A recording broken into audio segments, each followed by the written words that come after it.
कुटुंब नियोजन. लाजू नका. कुटुंब नियोजन या संकल्पनेबद्दल आता आपण मोकळेपणाने बोललं पाहिजे, असं नाही वाटत तुम्हाला? आम्ही अशी अनेक कुटुंब पाहिली आहेत ज्यांना गरजेपेक्षा जास्त मुलं असल्यामुळे अनेक समस्यांना तोंड द्यावं लागलंय. अशा परिस्थितीत आईबरोबरच कुटुंबातल्या सगळ्यांनाच त्याचे परिणाम भोगावे लागतात.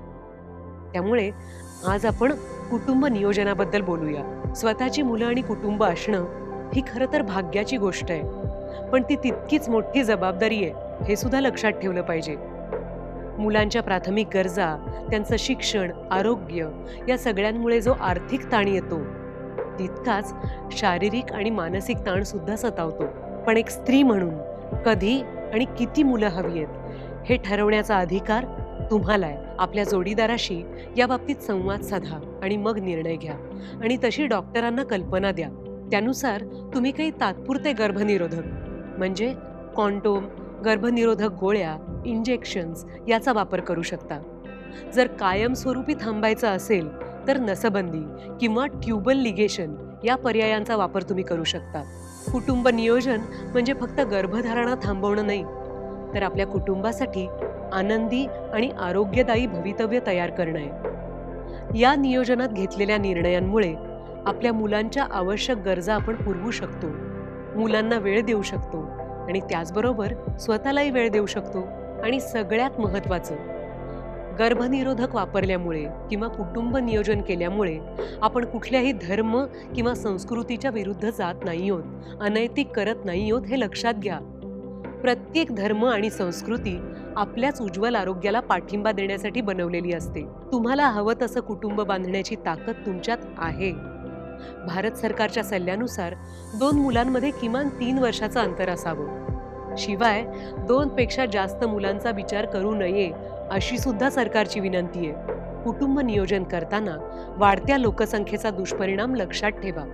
पुढे जाऊन बाळाचा विचार करणार असाल तर अशा वेळी कॉन्डोम किंवा गर्भनिरोधक गोळ्यांचा वापर करू शकता. विविध लैंगिक संक्रमित रोगांपासून संरक्षण करण्यासाठी सुद्धा कॉन्डोमचा उपयोग होतो. गर्भनिरोधक गोळ्या किंवा नेमून दिलेल्या इंजेक्शन्सचा तुम्ही वापर करू शकता, ज्यामुळे तुमची मासिक पाळी सुद्धा नियमित चालू राहते.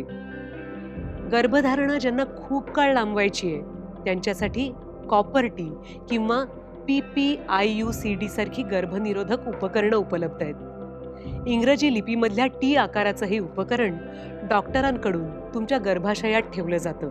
या पद्धतीमुळे तुम्ही तुमची गर्भधारणा 5 ते 10 वर्ष लांबवू शकता. शिवाय या उपकरणांमुळे तुमच्या शरीराला कुठलीही हानी पोचत नाही आणि तुमचं लैंगिक जीवनही सुखाचं राहतं. ज्या जोडप्यांचं इच्छेनुसार कुटुंब पूर्ण झालं असेल त्यांनी पुरुष नसबंदीचा पर्याय निवडायला हरकत नाही. पुरुष नसबंदी ही एक झटपट आणि लहानशी शस्त्रक्रिया आहे. या शस्त्रक्रियेत दोन्ही बाजूच्या वीर्यनलिका कापून बांधल्या जातात. अंडकोशाच्या वरच्या भागात लहान छेद घेऊन ही नस हलकेच बाहेर काढता येते.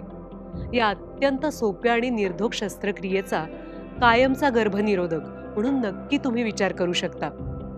मैत्रिणींनो, एक लक्षात ठेवा, गर्भनिरोधकाचा हा टप्पा तुम्ही तुमच्या जोडीदाराबरोबर मनमोकळेपणानं बोलूनच मग पार पाडू शकता. त्यामुळे संकोच न ठेवता संवाद साधा, जेणेकरून पुढचा प्रवास सोपा होईल. लक्षात ठेवा, गर्भनिरोधक पर्यायाचा निर्णय हा वैयक्तिक आहे, तुमचा आहे आणि तुमच्या पुनरुत्पादक आरोग्याबद्दल निर्णय घेण्याचा तुम्हाला अधिकार आहे. कुटुंब नियोजनाची जबाबदारी घेऊन तुम्ही तुमच्याच मुलांच्या आरोग्याला योग्य ती दिशा देताय. लक्षात ठेवा.